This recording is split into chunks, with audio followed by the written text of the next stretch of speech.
So karon na uli na tanin niyo.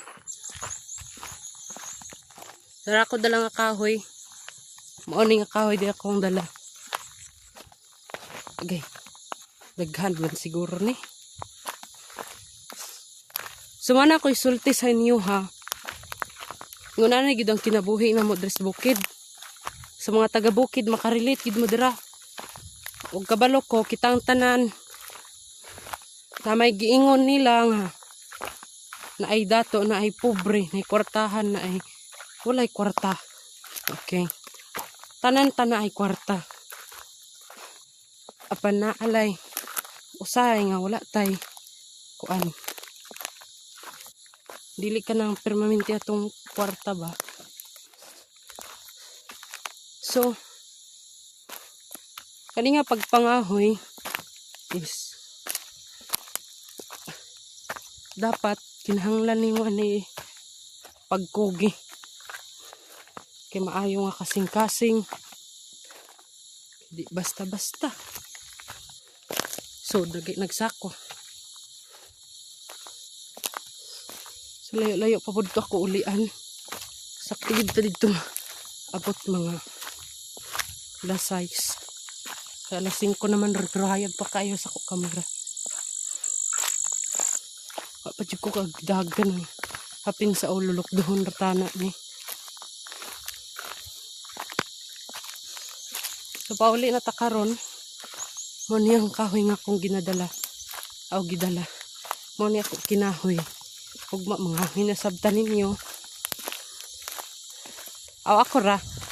Pero makita man gyapon ko ninyo sa video. So, moraratan ninyo nag-uban. So, daghan kay salamat sa inyong tanan. Sa mga tao nga nagsigig tan-aw sa akong mga vlog. Salamat sa inyo mga appreciate. Oh, salamat sa inyong suporta. Sa mga react ninyo. So, ayo ko kabalo nga kinsa nang uban gitanaw.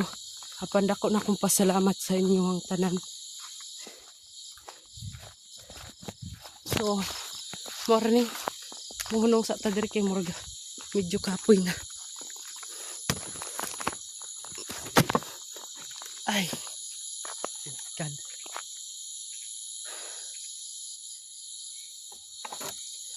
Kinabuhi is kapoy og dili siya easy. So nanay bulan alas 6 na hapit. Pero hayag pa sa kong kamera.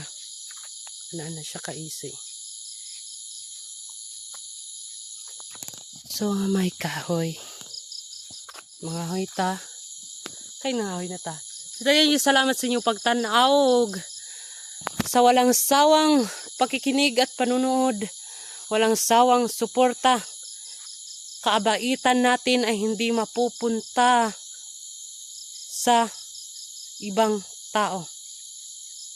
Ngunit sa pamamaraang pagtulong natin, pagbibigay at pagpapahayag ng ating kabutihan, yan ay tunay na mabuti. Kanang imong kaayo, pwede ra ka mo tabang sa laing tao. Pwede ra ka mo advice sa laing tao. Apan dili na makuha sa laing tao dira sa imuha. Kay imo na gid na. So daghan kay salamat sa inyong tanan og alas 6 naman. Ato asa ning i-off.